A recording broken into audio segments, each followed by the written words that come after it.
Welcome to episode 96 of the Scarlet Faithful podcast. This is Aaron Breitman coming to you a little bit later on Wednesday, June 21st, the first official day of summer. Also, the day that my daughter graduated preschool. So, it's been a busy, hectic day, but wanted to cover lots of goings ons with, once again, Rutgers football, basketball, and baseball recruiting, just even since yesterday.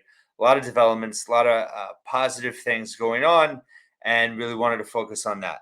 So, first off, huge flip today for Rutgers football. Sam Robinson from Florida, Tallahassee, linebacker. This is, for me, the biggest thing that stands out, aside from the fact that, he's a highly rated guy, he's a high 3-star. He's now the third highest recruit in the 24 class for Rutgers. But from perspective of they've done a really good job, obviously, of Florida over the years with Shiano and recently, right? The last few years, he's now the fifth commit from Florida in this current class. They haven't. I have to look this up. I haven't had time to yet, but for sure in this class, like they don't typically get top 75, top 100 guys, prospects in Florida. That's not to say that the prospects they aren't getting from Florida aren't worthy and good ads, because Florida is so deep with talent. You could be a top 200 recruit in Florida, and you're gonna make an impact at the FBS level. So at the Power 5 level, for sure. So Robinson's ranked number 64 in Florida by 24/7 Sports, and then their composite rankings, which include recruiting services, on 3 Rivals and ESPN. He's ranked 90th. Nationally in the composite, he's top 700. He's top, what is he, linebacker, top 60. So that's pretty solid. I mean, his grade, he's an 88 grade. That's really good. He's the third highest recruit in the class, and that's not an indictment of the Rutgers class. And I've talked about this at length, but I really do think there's a lot of talent in the class. I think it's probably going to be the best recruiting class that Shiano's had since he's returned. But this is obviously a huge ad for many reasons. First of all, you're getting into an area of Florida. Getting Southern Florida is huge. Well, Tallahassee is not exactly Southern Florida, but my point is they're getting into areas of Florida that they haven't in the past. He did get a look from Florida State. He visited there, but he had SEC offers, Arkansas, ACC, Louisville. He flipped from Central Florida, which, by the way, is going to the Big 12. So he committed to Central Florida in January. He took an official there earlier this month. Rutgers got him. Just shows that Rutgers has connections down there in Florida. Got him on campus for an official visit on Monday, and he flipped. So really big, just in terms of a linebacker potential. He's 6'3". He hits really hard on tape. He's got really good speed for his size and his position. So he's got a ton of potential. He also played with, to have his name right there, the other linebacker he played with in high school this past year is going to Georgia. I don't know if I can find it right this moment, but I wrote it in my article. If you go to scarletfaithful.com, you can see, is Raylan Wilson. He's going to Georgia. That's who we played alongside with. So he, in Tallahassee, I mean, he's played some big time high school football games. This guy is a really good ad. And I think it obviously continues the pipeline in Florida, but I also think just in terms of the athleticism of this class, that when you lose Judah Pruitt to BC, and I know people are hung up on it. I already got a comment on Facebook. Oh, I hope he doesn't flip to BC now. Ha. Listen, BC's they're always gonna get, Rutgers and BC compete, and there's New Jersey kids that are gonna flip to BC or go to BC over Rutgers. It's just a reality. I mean, how many friends I know? I had friends that went to BC over Rutgers, and they weren't athletes. It's just going to be, and it ties to what I said yesterday. New Jersey kids sometimes just want to get out of the state, but to go down to Florida and get this kid to flip from Central Florida, I mean, yeah, I know Central Florida isn't, UCF isn't a Power 5 yet, but they will be, and they've had a lot of success recently, and that's a good program. So this is a big get. to have him on campus at like that, after just taking an official to him, like I said, he has Arkansas, uh, Arizona, Colorado just offered. So he had a fair share of Power Five offers. So this is a really good win for Rutgers on the recruiting trail. 614 overall prospect for 24/7 Sports, and they're now the number 27 class nationally, sixth in the Big Ten in the composite ranking. So they kind of, I talked about things kind of trending maybe the wrong way a little bit, and this was a big win. So gets them kind of back on the right foot. They also have had two other official visitors this week already. Xavier Lucas, another Florida kid, 3-star defensive back, but I mean, his offers are off the charts. I mean, Alabama, Auburn, Florida State, Michigan. He just visited Wisconsin, visited Illinois. He's supposed to visit Iowa next week, or this weekend, excuse me. So they got him on an official. Yeah, it was in the middle of the week, but they got him to campus. So again, it's baby steps. I know everybody wants to see a top 20 class, but I do think there are steps happening in this recruiting cycle with Rutgers that are positive changes. That I was concerned after last year that recruiting was kind of losing momentum long term, and I think that this cycle is proving that that's not true. And whether it's bringing in a Dave Brock, who's a veteran who has connections down in North Carolina and gets two really athletic wide receivers, and Benjamin Black and Isaiah Crumpler, you have Marquise Watson just emerging and continuing to excel as a recruiter. I know I'm not trying to slight anyone else, but those are two examples for me that jump out in terms of doing really good work right now. But as a staff, I think, and Harris Simiak, I mean, and Heatherman, it's their second year now. I think they're adding really good defensive recruits. So overall, I have a good feeling in terms of where they were last year versus right now. I have talked about they need to finish strong. Right now you're 15 spots, so every spot that's available has to be cherished. That's a value. Every spot has major value. You have to add a guy, in that top half of the class. Maybe one or two, take flyers on kids, but I would say, 15 commits where you're in the rankings. You still don't have a 4-star. You have a few high 3-stars now, though.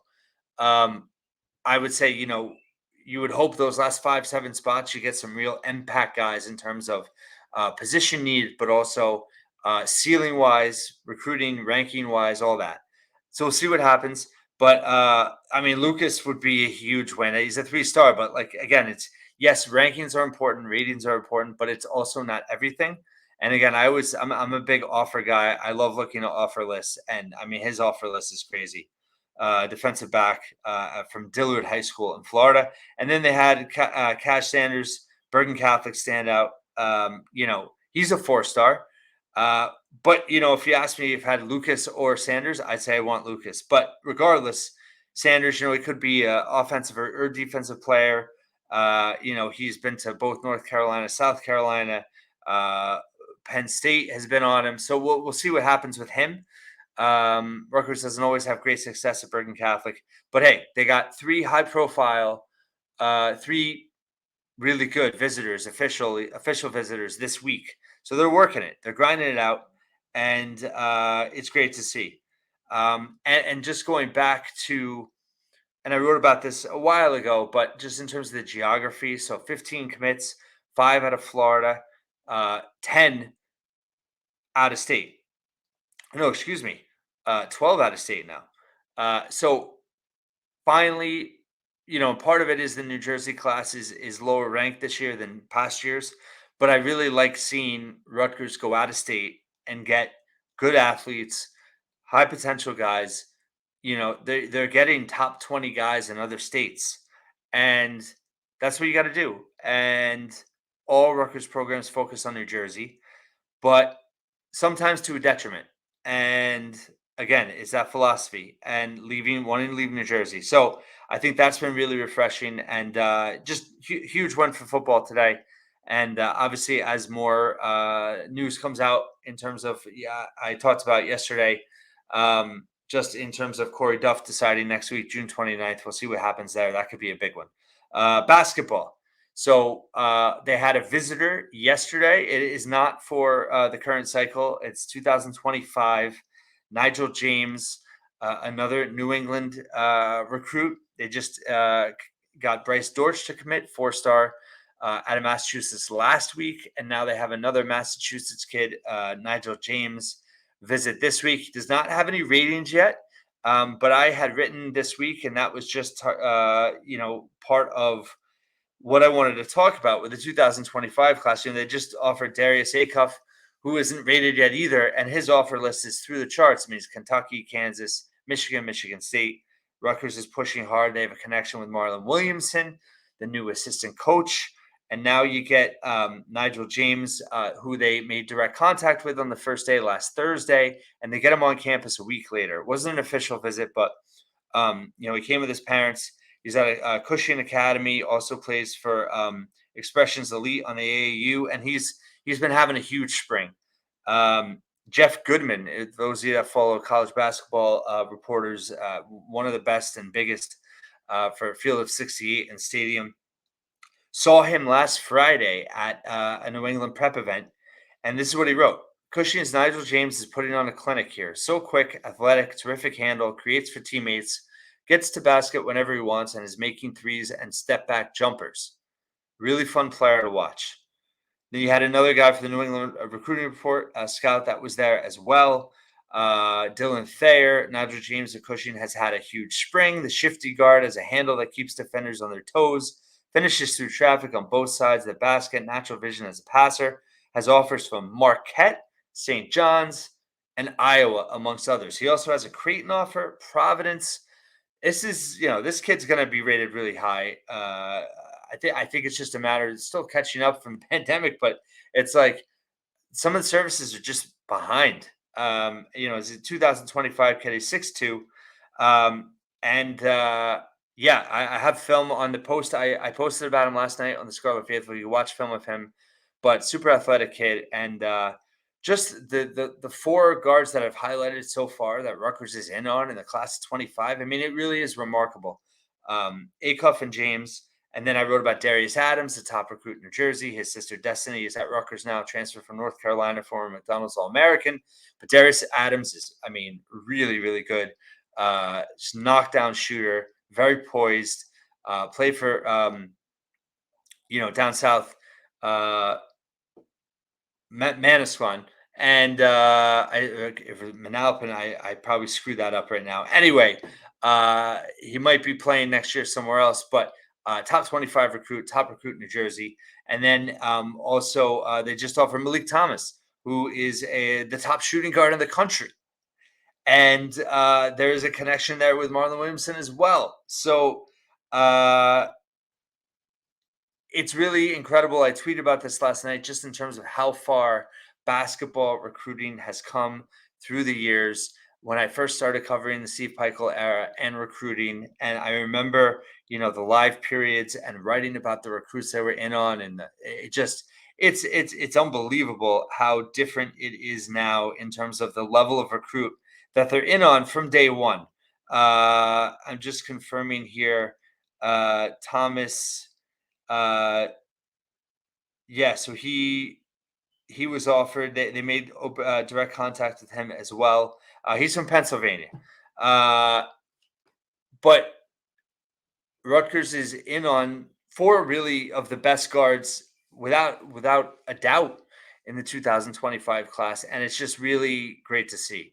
In the past, Rutgers would have not even that long ago, maybe a year and a half ago, they had 4-stars visit and there was no traction. And, Peichel has always shot for the moon in terms of recruits and has not stuck to New Jersey at all. But just goes after, kids he thinks can help. And obviously the 2020, first Cliff, it started with Cliff. Well, really Montez, he was a 4-star, but then Cliff was a huge one, top 50.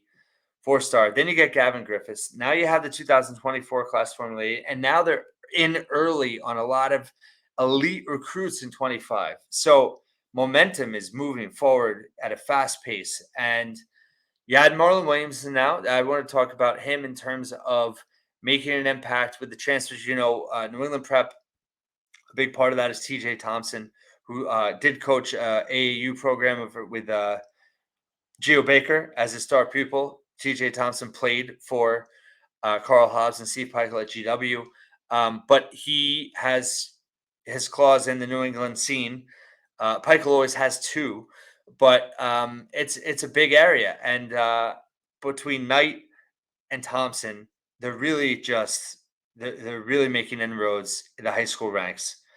And now you have Marlon Williamson with an opportunity in the transfer portal, it's gonna be really interesting to see what happens here. Obviously, he's helping with 25 kids as well. But I'm curious to see if the strike they get, if the first player, the best available they get from the portal, if that's a Marlon Williamson connection, and I think that would add a lot of value in terms of what he brings to the staff, both recruiting and obviously, hopefully, as a coach. So yeah, big developments there for hoops. We'll see what happens, but I feel like every night I write an article about a 25 target, 24. We know Dylan Harper. If I didn't talk about it already, made the U19 USA basketball team playing at the FIBA World Cup starting at the end of this week. He's super busy. Going to come back play the Peace Jam. He's pushing his decision back. I've talked about this before, but I don't think that's a negative impact on Rutgers at all. And he's taking interviews. He's talking about Rutgers. Ace Bailey is obviously in contact with him all the time. As I've talked about in the past, there's unique factors about Rutgers that makes Rutgers different than all the other schools he's considering. Between the relationships from his brother with the coaches himself for so many years, with Ace Bailey, with being a New Jersey kid, wanting to stay home, turn the hometown program around. There's, go to Duke and be another Duke star, go to Rutgers and be a legend. I think that's all in play. I think that's all a factor for him.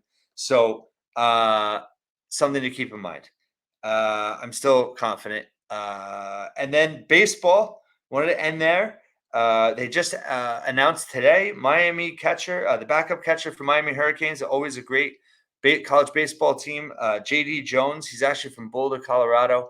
He played the last 2 years for Miami. He was a pretty big time recruit and played for USA Baseball a little bit in some tournaments for them, kind of not for them, but in some regional tournaments they had.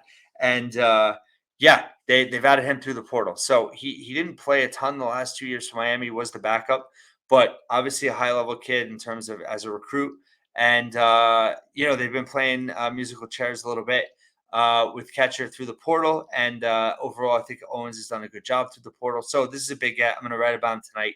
Check it out on thescarletfaithful.com. But recruiting, and it's great to see these programs having some positive momentum. So more to come this week, and I'll be back with an episode tomorrow. Thanks so much for watching and listening once again here at The Scarlet Faithful.